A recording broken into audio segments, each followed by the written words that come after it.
Students, good evening to you. This class for class 9. I am teaching you exercise 14.3 of chapter 14. This exercise is about the presentation of data on the graph.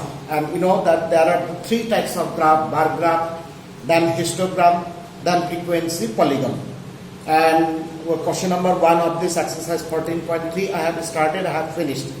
Again I am repeating that the ungrouped data we can represent by bar graph, and the grouped data we can represent either by histogram or by frequency polygon. Okay, so here you see question number 1 is finished. In exercise 14.3, question number 1, 2 and 3 are the ungrouped data. So we will represent this 1, 2, 3 by bar graph. So all of the same. Number 1 I have finished. Then number 2 also same. So okay, then number 3 also I will show. Okay, here number 3, question number 3. So the number 2 you will try. The number 3 here given below are the seats on by different political parties in the polling outcome of a state assembly election. Okay, then political party here particular not given the name, but here given the political party as A, B, C, D, E, F. Mean there are the 6 political parties and the number of seats on.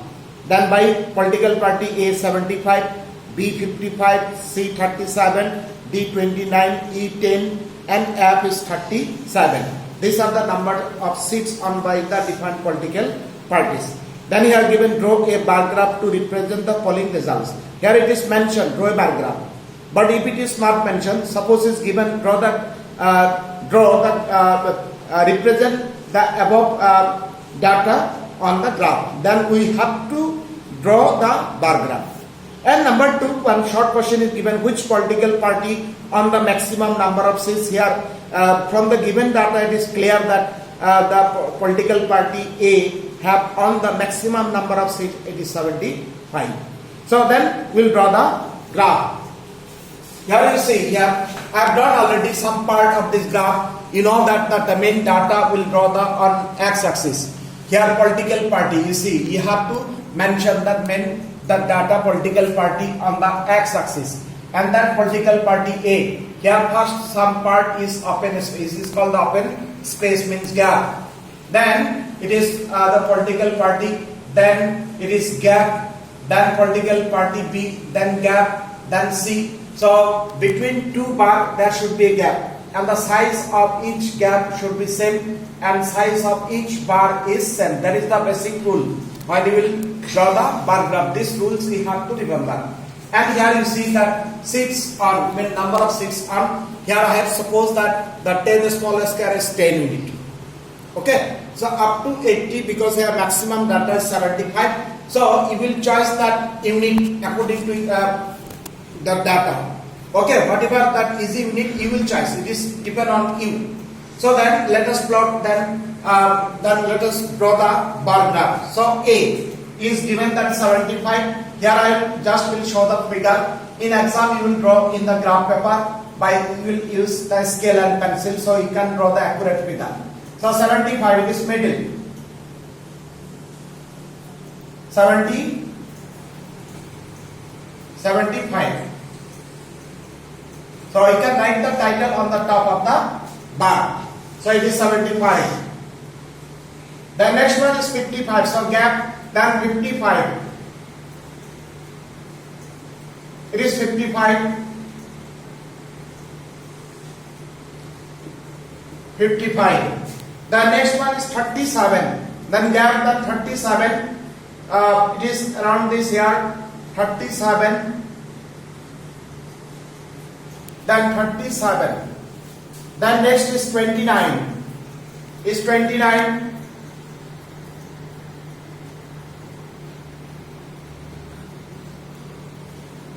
So it is 29. Then next one is 10. Okay. Next one is 10. 10. And F is 37. F is 37. F is 37. So here approximately it is So 37. Okay. So just I have shown in roughly, because the measurement I have not done is with the scale. You will use the scale and pencil, and since you will draw in graph page, so you can draw that, you can plot the line accurately. So this is the graph. Okay, so this is finished. So here on x-axis the data main political party, and on y-axis the frequency. Here frequency is seats on, number of seats on.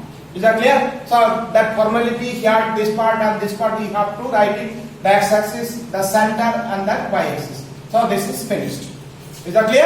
And so number 3 is finished. Means 1, 2, 3 are the bar graph. Now number 4 here given. The length of 40 leaves of a plant are measured correct to 1 millimeter, and the obtained data is represented in the following table.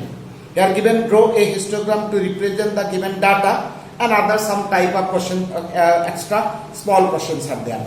Means now number 4 we have to draw the histogram. So then what is the basic rules to draw the histogram? First is that group data can represent by histogram. Group data can represent by frequency polygon also. But here it is mentioned that draw a histogram. So we will represent this data by histogram. It is clear. But here one thing, it is one thing you have to remember. Now you see these are the group. These are the group. Mean these are the class interval.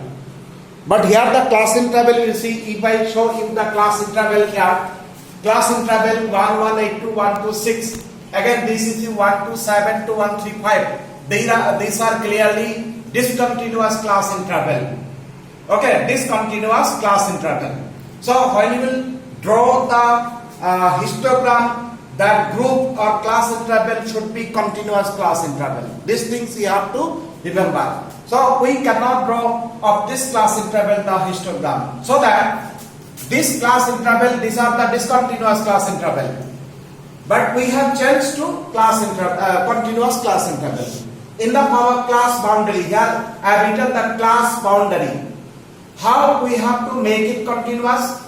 So you see, of this class interval, this is the lower limit and this is the upper limit. Okay, this is lower limit and it is the upper limit.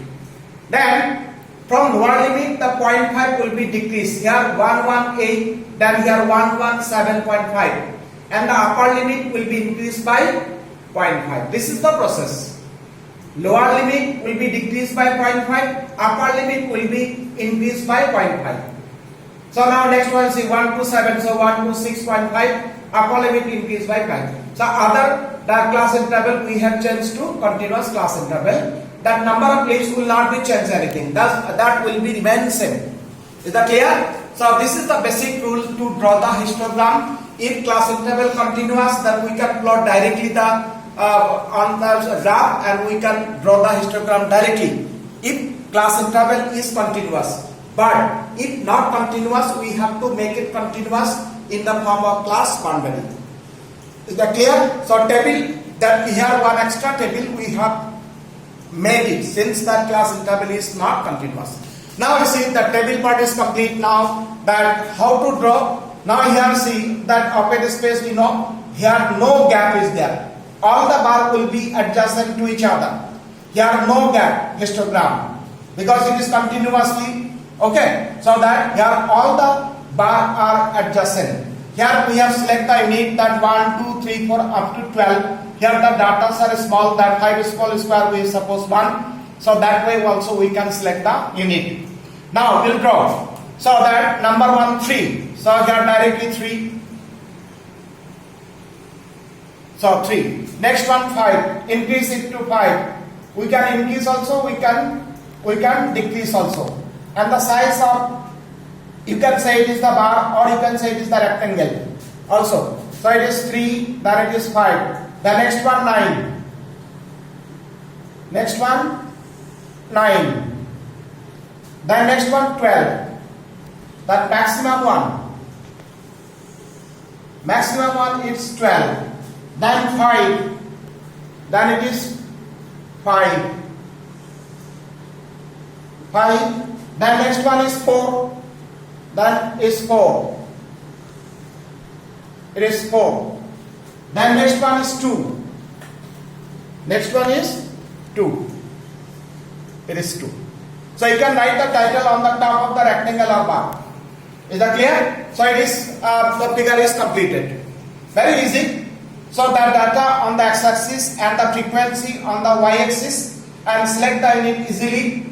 Okay, you can mention here the scale, that here 5 small square as 1 unit, that you can mention the unit. Is that clear? So the main part is finished. Yes, if we have time, so that you can decorate it, but don't waste so much time. Okay, you can decorate also. So this simply you can decorate. Okay, but what the don't waste that 5-10 minutes unnecessary. If you not decorate, then also you will get full marks if that other formality is correct. Is that clear? So that number 4 is finished. This is the histogram. Okay, and I have represented that this data on the histogram. Is that clear?